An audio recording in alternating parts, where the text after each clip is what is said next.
It's definitely gotten me kicked out of some rooms, Yeah. but I don't think I belonged in those rooms. Yeah. You're right. And I'm like, I've definitely been sitting at some tables before in a suit, and I'm like, I don't think I'm supposed to be here. I think you two went to Harvard, you went to Yale, your dad runs a hedge fund, you were a rich guy in Manhattan.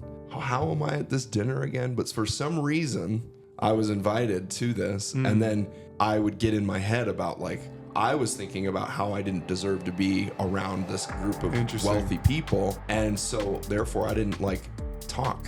But clearly, like for some reason, like whether I was doing deal with one or two of them or whatever in real estate, or they were like, "Oh man, bring Alex." I was like, So I don't know, they saw what was in you and brought you into the room for a reason. Yeah. But then you talked yourself Then out I was of like, it. oh, I shouldn't be here, right? And so Yeah. I've definitely pissed away some opportunity in business that way.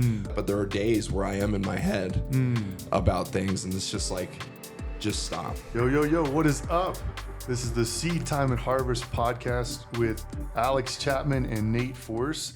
And this is a podcast where we hope to inspire you to stop focusing on the outcome so much and to focus on the process, because that's truly where, you know, the magic happens. It's a cliche phrase, but once you start focusing on the process, it shifts from, I got to do this and accomplish this to, you know, that's really what gets you the outcome that you're looking for. Yeah, man. It's funny whenever you and I are thinking about going into these, you know, we'll text each other a couple things. Yeah.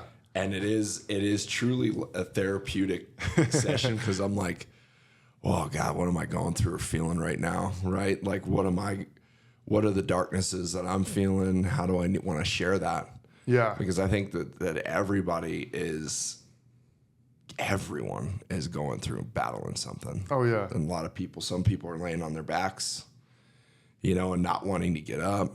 Some people are powering through. Some people are crying in the bathroom. Mm-hmm. You know what I mean? Like it's way harder than we think, and we put on a mask all the time. And I think and that's when I wrote to you, and I was like, man, authenticity is very difficult, right? And it's scary too. It's scary to be like your authentic self without skewing the lines or cursing too much or being this, or, you know, I just want to be myself. Even when we agreed to do this, I was like, I can't not be me, because people are going to watch it and be like, dude, that's not you, or that's not how you talk, or that's not, you know what I mean? So the fear of authenticity can be so many different things. And I feel like we get in our heads about who we want to be, or how we sound, and you just get insecure instead of just having the courage to be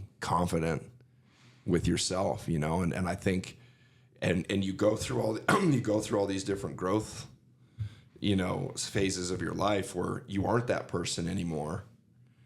And then you're afraid of letting that person go, because then the fear of authenticity comes into your brain of like, well, that's how I used to be, but now I can't pretend I'm this person, even though you just grew into a different person. It's okay to go be that person, you know? And so the fear of authenticity to me rang out. And I think, you know, that we're around a lot of authentic people, but then you can always find the person that's like trying to be somebody they're not. Right. And so that's when I've gotten myself in the most trouble, is when I was like trying to be somebody that I wasn't. Right. Like when I was, and whether it was like in sports, whether, you know, I watched some movie and I was like, I need to be the leader and I'm going to show up tomorrow. But, and then you show up and you try to give orders, and everyone's like, who are you trying to be, dude? You know, and they look at you like, oh, now you're on time to practice today. And then you're like, and then you go back in your shell. Yeah. Right. Because you tried to be that person. But when you try to be that person, the better person, or I'm not going to do this anymore, and you go around the people that have seen you at your worst, and then you're trying to be, you know, hey, I'm changing. Those people, whether it's family, friends, colleagues, or whatever, those people are usually the ones that will be like, will kind of turn their nose up at you and be like, okay, dude. And then you go back to your shell. So it's like, has there been a time where, like you know, and you and I have gone through several stages of this, right? And so I would love to talk through this a little bit of like, you know, where maybe you had a night of motivation, or whether you watched a movie or you read some chapter or you listened to some podcast or you prayed on it or whatever, and you were like, tomorrow morning I'm getting up 5 a.m., going to the gym, doing this, and then when I get to work I'm doing this, or when I get to my gym, this is how I'm going to train, and then whoever you're around just kind of like, or even on a team where like you show up to try to inspire, influence. Have they ever tried to bring you back to the level you were at the day before? Have you noticed that? Yeah, dude, totally. And a lot of thoughts on this topic. But, a true leader doesn't have to announce their leadership. Mm-hmm. They just show up and they lead. Mm-hmm. And you think about it in the realm of sports, the guy who was usually the loudest probably wasn't the most confident, was trying to build himself up. And you can tell that pretty quickly. It's like real recognize real, right? Mm. And you know that instinctively, like, hey, this person is trying, and they're trying a little bit too hard. And I was thinking about this coming in this morning, just thinking about topics, what you're going to say. And man, I have no nervousness doing this. There's not like, oh my gosh, like, what am I going to say? How are people going to, it's just like, I don't care anymore. Oh, he's going to judge us. Yeah, exactly. But like, I used to get super nervous because I had everything scripted. I got to sound like this and this and this. It's like, well, what are you comparing yourself to, right? And I think it says like, you cannot serve two masters. You'll love one and hate the other. I don't think you can live life until you're truly authentic. And so I think it's a process of you've got to understand what masks you're wearing first and foremost and why you're wearing them, and then kill those, man. Cut the head off the snake. Yeah, you got to get those things out of here. Because you can't really truly connect with people until you are 100% authentic. And even taking it further, I don't think you can talk to God until you're truly authentic. You can't have a real, like, prayer in the way most people pray is just complaining. Or asking for something. Yeah, just constantly asking, right? And so it's like until you actually are truly you, life doesn't start. And unfortunately, some people never get to that point. I was watching this Netflix show, it's the Receiver Show. I've been wanting to watch that. Is it good? Oh, it's great. It's legit, playing right? receiver, I love it. I've been wanting to watch it. Yeah, and Devontae Adams, like they were going through his 2023 season with the Raiders, and they had an up and down season. Head coach gets fired, blah, blah, blah. And he's like, man, my barometer isn't wins and losses. It's greatness. And I was like, I like that. It's like he ain't comparing himself to anyone around. Like, I'm 40 and I like to wear Jordans, right? Because it represents greatness to me. It's like I'm getting a little piece of Michael Jordan, that mentality of like every single day he played for the one person who was in the stands who never saw him play. It didn't matter how many championships he won and all that stuff. And so it's like going back to authenticity, I think we truly fear the light that's in us. I know I have. I was scared every time I got to the stage. Like I've had snippets of it, like playing D1 don't feel football. Deserving. Yeah. It's like, well, I didn't work hard enough for this. But then that's because you're trying to do it all yourself and you're not willing to be a vessel. Once you're willing to be the vessel and let something work through you, that's when you can truly be authentic, and that's when you can truly be great. And until then, you can't. God, it's scary. I mean, it's going on here and talking through this, right? Like I truly feel like the biggest fear, I think the biggest fear that I'm going through right now is time. And I've talked about this multiple times on here. Yeah. Of like, oh my God, I'm 39. I'm about to be 40 in October. And you do feel you're kidding yourself if you don't think like, man, you're pushing it. Like you're at this time where you need to figure shit out. You've got to know where you're going. You've got to know who you're around. You've got to focus, and then you start thinking about all the time you've wasted. And the reason where the authenticity like kind of theme in my mind kind of came into today was like wow, every time that I was truly myself, like without any fear of who was around me or whatever, that's when I felt the love in the room, right? With family, with friends, with my kids, whenever I'm just like unapologetically myself. Right. And it's definitely gotten me kicked out of some rooms, but I don't think I belonged in those rooms. Yeah. You're right. And I'm like, oh man, I've definitely been sitting at some tables before in a suit, and I'm like, I don't think I'm supposed to be here. I think you two went to Harvard, you went to Yale, your dad runs a hedge fund, you were a rich guy in Manhattan. How am I at this dinner again? But for some reason, I was invited to this. And then I would get in my head about like, oh, I need to try to talk politics with them. Or, you know, they're all talking about what schools they went to and this. I didn't go to school like that. And I would, in the whole time I'm at the dinner or the lunch or the happy hour or whatever, I was thinking about how I didn't deserve to be around this group of wealthy people. And so therefore I didn't like talk. Yeah. I kind of like shelled up. And that's just not me at all. I'll always make a joke or talk about something. And I wasn't like, I couldn't crack jokes. I couldn't, like, I was just like, yo, ha ha ha, bunch of fake laughs and shit. Yeah, you know. Yeah. So, but clearly, like for some reason, like whether I was doing deal with one or two of them or whatever in real estate, or they were like, oh man, bring Alex. You know, and then I show up and then when I leave, I guarantee they're like, dude, that guy was all quiet and weird. I was like, So I don't know. they saw what was in you and brought you into the room for a reason. Yeah. But then you talked yourself Then out I was of like, it. oh, I shouldn't be here, right? And so Yeah. I've definitely pissed away some opportunity in business that way. I've definitely, I feel like like when we're running team meetings and stuff, I can be myself. It feels like I'm just running a fitness workout again, right? And so I'm able to go and do that. But there are days where I am in my head about things, and it's just like, just stop. Like you were put here for a reason. You were created a certain way. Yeah. And you're resisting this natural order of your being. Like, why would you do that instead? And like, I truly believe what you just said of like, you've got to let it live through you. And when it comes out, like, let it out. What you're going to say it. Yeah. And you always see the guys that, you know, that's why I love the fight game so much. Yeah. Right. Because when these guys are giving their interviews, they are like, they can truly be who they are, like a tattoo artist or somebody that's just like, this is my domain. Yeah. Right. Like, this is where I've created this space. This is what I'm going to say. Boom, boom, boom. I'm knocking this dude out on Friday. And they're just like this, like, boom, you know? And it's like, then you see them behind the camera or whatever, and they're just like this calm, mellow guy. But like when they're in their arena, they're just like, you know? And it's like, I wouldn't say envy, but I admire that. And I'm like, oh man, that's fun. That's what I like about Conor McGregor so much. He's just authentically him. Like, love him or hate him, like he just doesn't care. Unapologetically himself.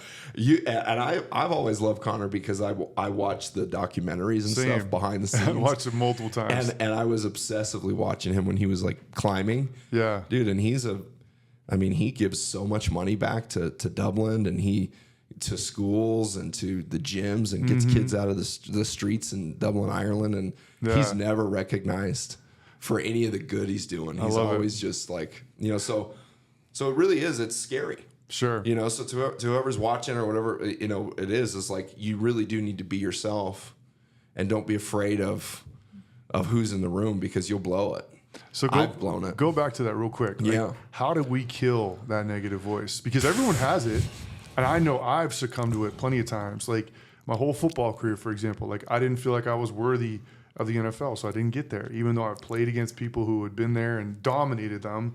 But it was like, once I got to that point, sabotage. So how do we kill that voice? I mean, I don't think you'll ever, I think the voice will always tease you. Hey, you're feeling uncomfortable again, shell up. Or you're in this room again. Well, you shouldn't be that you're going to always hear the doubt, but it's living in the, like embracing that discomfort constantly and just constant. I think the more you just break through it, and just say nope, and then it gets quieter and quieter. You got to talk smack to it. You have to talk shit back. You know, and the voice is going to come with a lot of different discomforts. Yeah. You know, and it's usually when you're trying to level up. 100%. You know, because your authenticity, because you can stay, like I could stay authentic in my old circle of people and be right at home, dude. Like I could be around and some people that just didn't move forward in life and didn't go and just sit in that room and just feel so comfortable because I know that we're all not doing well and we're all can complain and bitch about little stuff and you know, and I can feel comfortable there because, you know, we're not leveling up. In fact, I just took the escalator back down. Yeah. And you're like, oh, it's real nice and warm in here, right? It's hard when you start leveling up. So I think it's the minute you start to say, I have bigger goals. Yeah. I've got to be this person. I want to live to provide this life for my family. I want to have this physique. I want to eat well. I want to be sober. Once you start challenging the things that are like kind of holding you back, that is when it's like, well, that's not you, man. You love taking shots at tequila. Be authentic. And it's like, then you battle with it, because authenticity isn't just like, I'm gonna curse and wear my Jordans. It's like, well, I'm trying to be self-disciplined. I'm trying to level up, and my insecurities and are trying to go, no, man. Like, you don't talk like that. You're not authentic. And you're like, yeah, well, I'm trying to level up. Well, don't sit and read, dude. Watch Netflix. Don't do like, and it's so the authenticity isn't just like the way you talk or walk. It's also like when you're leveling up, you're gonna get pulled back in that direction to like, no, man, that's not you. Yeah. And you're like, no, but I'm trying to be this. You have to be authentic to what you know you're meant to do. You're talking to yourself. Yeah. No, you're arguing with yourself constantly. And I think that is what's been the most eye-opening of everything that I'm going through. And we'll talk about some stuff you're going through right now too, because it's a lot. But everything I'm going through, from financial distress to, parents passing away to, and it's really easy to just like kind of sit there and go, I got to go to sleep. I'm not going to do this. I'm not going to take these calls. But the minute you kind of like rise into it and just go, oh, I just have to keep going. Yeah. I'm going to work even harder. I'm going to go even harder. I'm going to go even harder, and be like, it's going to be okay. Mm-hmm. It's got to be okay. It's got to be okay. I'm alive. Yeah. And so I battle with the authenticity side constantly. You're not this guy. You can't be that business guy. Why? Because, dude, you don't have the education. You don't have and that's the other Alex on my shoulder. Like, nah, come on, bro. Yeah. You're comfortable here. We're good. I mean, the old cartoon, like the devil on one shoulder, the angel on the other. It's really true. It is. But you're in the middle, and you're choosing who you listen to at all times, man. It's brutal. Yeah. It's fucking brutal, dude. Man. It is brutal. I had literally this happen to me yesterday, and I was meeting with my accountant, and I hadn't met him. That always sucks. I know, right? I hadn't met with him since like March. And back when we met then, I was trying to figure out how I was going to get my house paid for, And I'm 2 days away from having my baby, right? And it's like all of this in my life, the past 9 months, obviously, have like been this extreme focus to get to this point. And now that we're here, it's kind of like, oh my gosh, like I can't believe everything has happened, And he said to me yesterday, he was like, man, dude, I was stressed for you last time. Because what happened was basically going back to like 2015, I had one of my training people. She had been an accountant as well. So I traded her training to do my taxes. Long story short, I trained her, but she didn't do my taxes. Yeah. And at the time it was like, oh my gosh, no, I don't have $9,000. I don't have $15,000. So I just let this thing build up. It was kind of just like, keep moving forward. Long story short, that bill got up to about 65. Oh yeah.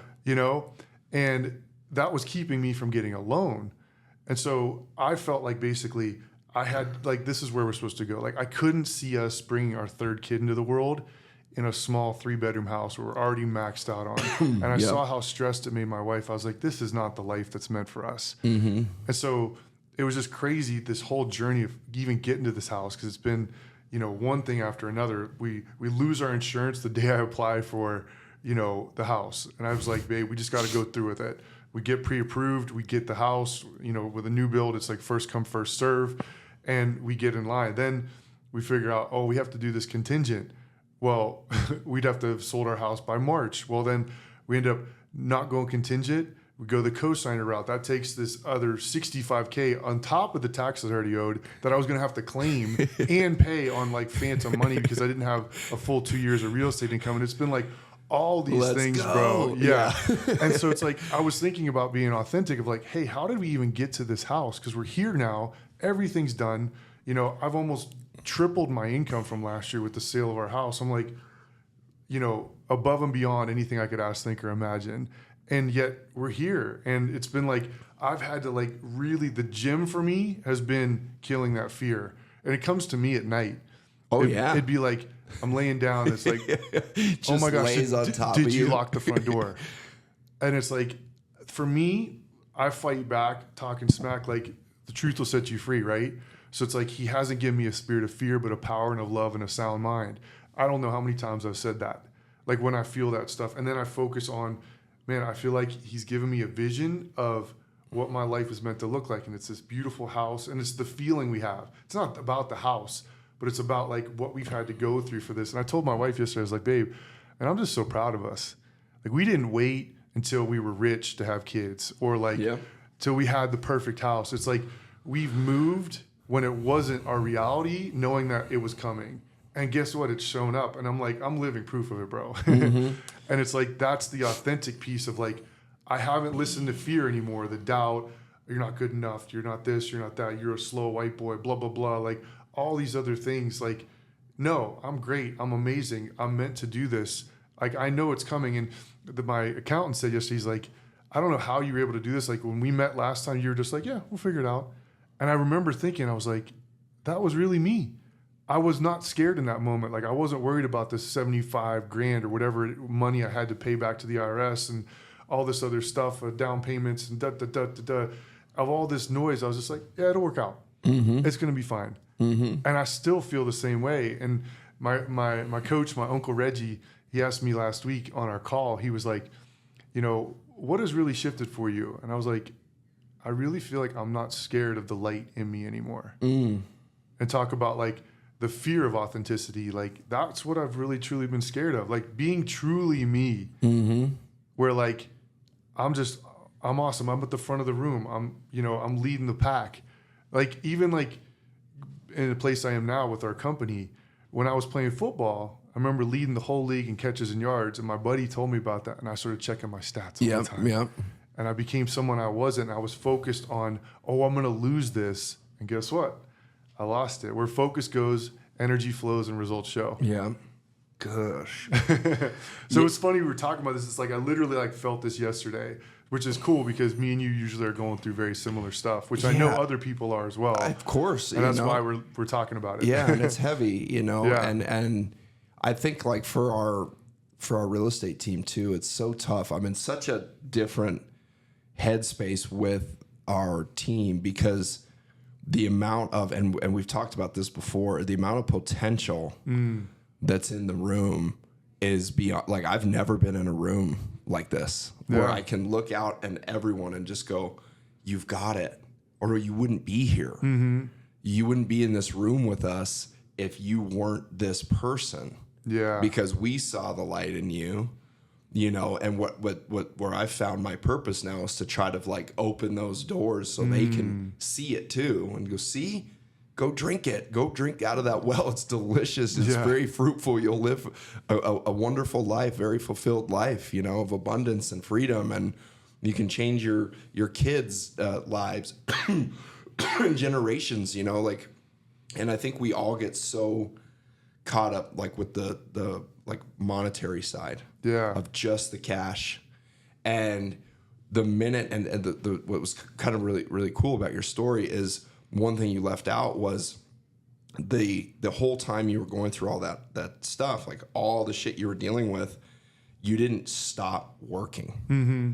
Right. And that's where people get, I think, manifestation and like, I'm just going to believe it, think it, achieve it, right? And you can't. You can definitely be in that headspace where you're getting one of the two, where you're in that positive mindset where I think people get, and myself included, have gotten knocked back down. Yeah. Is you can't just manifest. You can't just lay in bed and go, I'm worthy, I'm Stare at your vision I'm board strong. all day.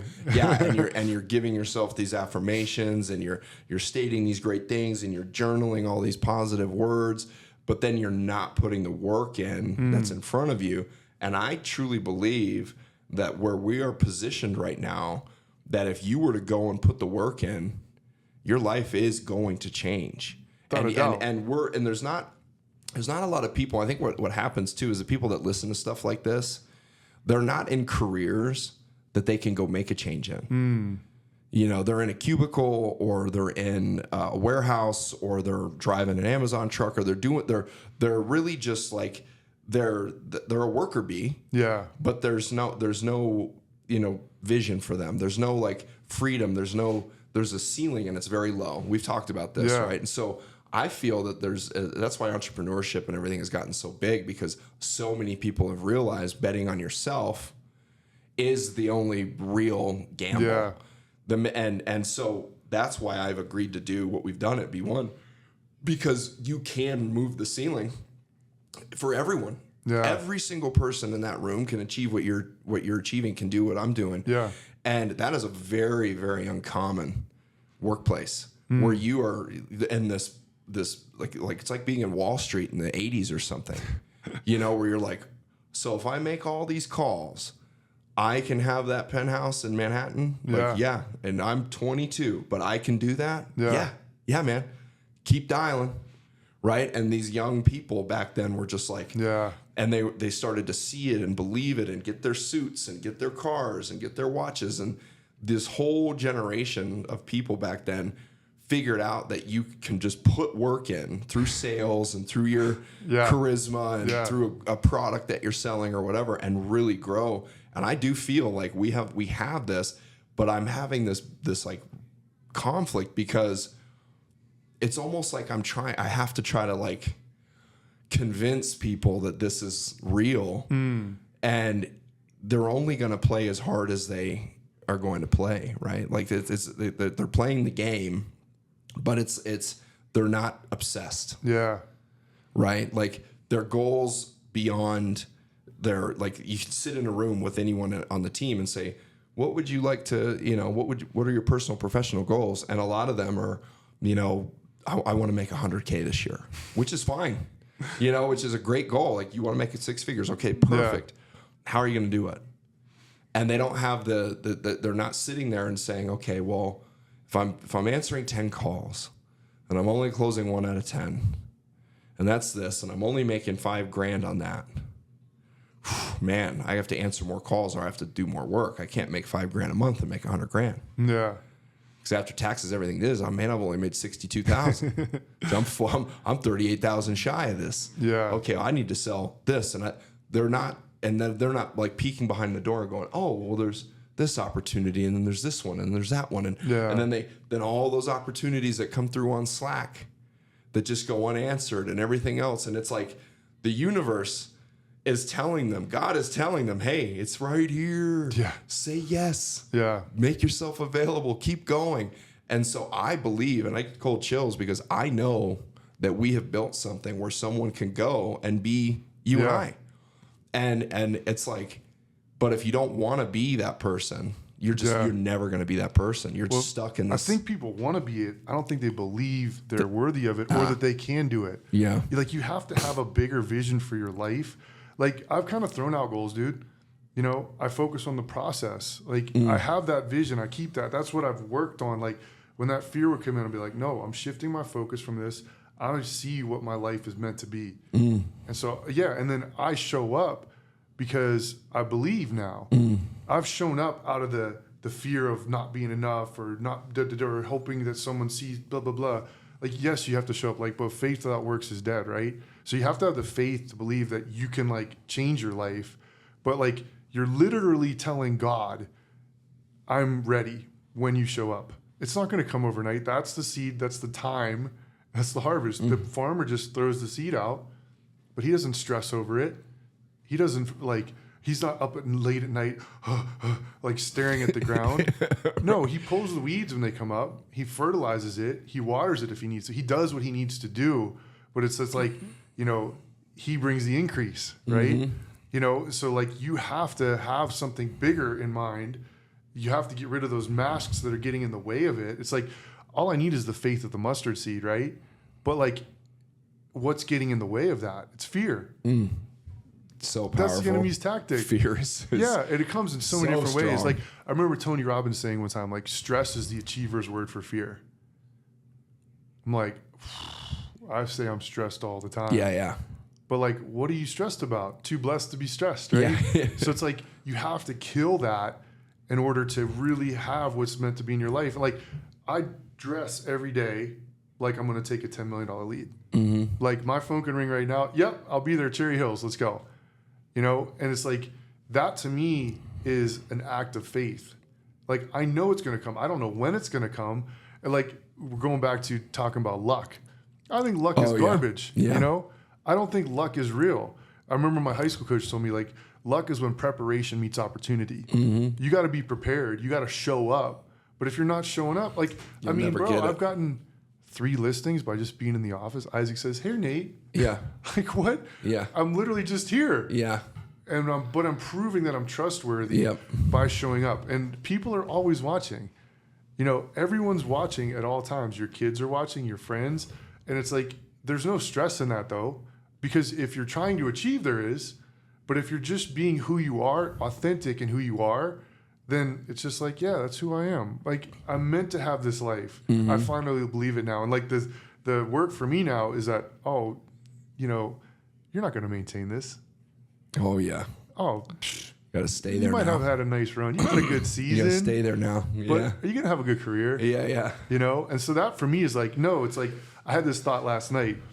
You know, like a ratchet, you know, like where you're like cranking a gear. I think that's like what the way life is meant to be. Like, you work that and it clicks in and you're not going backwards. And then you work again, it clicks in.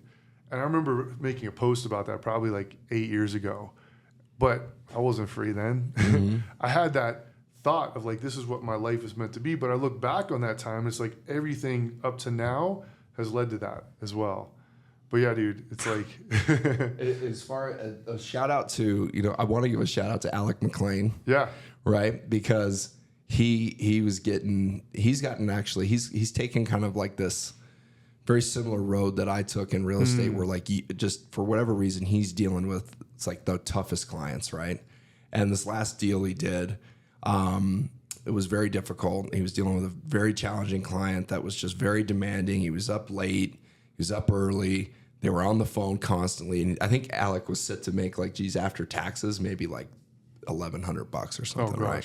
Yeah. I mean, it was just a free deal. Yeah. And if you really look at the time put in, it was like he was negative, right? He was negative on this deal. But it finally closed. Like getting it done was the victory. Done with this. This is great. You know, sign off on everything. It's over. We won. You know, he may have lost financially, but he won. He accomplished the deal, right? And then shows up to the office the next day, goes in and just keeps going. Well, claims the lead. Little over a week ago, some young kid, he's like, you know, looking at like $1 million townhomes or whatever. It was literally a college kid, and so of course he takes it with a grain of salt. He's like, oh gosh, you know, what is this? Well, the dad is one of the hedge fund managers at Vanguard. Oh, no big deal. Wires the money. He's doing $1 million deal right now. He's worked it for a week. Yeah. Right. And so it's like, that's luck. That doesn't happen. No, but I'm saying you wouldn't have claimed that lead had you been resting. That's my point. Like he got lucky because he went and showed up through the last deal. Yeah. And he showed up the next day, even though he was completely stressed, spent, exhausted. He was on his back, and he just leaned up the next morning, rubbed his eyes, went to the gym, showed up at the office. Yeah. Fuck it, I'm going to keep going. Boom, boom, boom, it happens. And so him and I were talking about this last night, and I'm like, dude, where else are you going to meet this person? Now, imagine when the old man comes into town 2 years from now and is like, yeah, we're finally ready to come to Denver. Yeah. We want to be closer to our son. He's establishing some roots here. What do you think he's buying? What do you think they're doing? So foster these relationships. Keep going. Yeah. Keep going. Your life is going to change. And he's somebody that I root for. I root for Alec a lot, right? Because you know, very similar. He's been gifted with athleticism, looks, all these things, but he's also experiencing and been humbled that like the work world and the professional world and trying to build this life, it doesn't matter. None of those, all those things are out the door. Totally. You can some strategic advantages. Yeah, okay. Well, you better show up early. You better work hard. You better take that call. You better make that drive. Yeah. You better keep this together. You better know how to communicate. You better stay calm. Rinse and repeat over and over. Oh, boom. Now everyone looks, well, he just claimed this lead, worked it for a week, $1 million, man. That's luck. Yeah. No. He has never quit. So huge shout out to Alec. Dude. I love He's it. living proof. But yeah, that's good shit right I there. love it, man. Yeah. Being an entrepreneur, you remove the safety net, but you also remove the ceiling. Yep. That's right. It's scary. Yeah, man. It's scary as Let's hell. fly, baby. Yeah. Well, let's wrap this part one. The power of authenticity, seed time and harvest. Peace. Yo.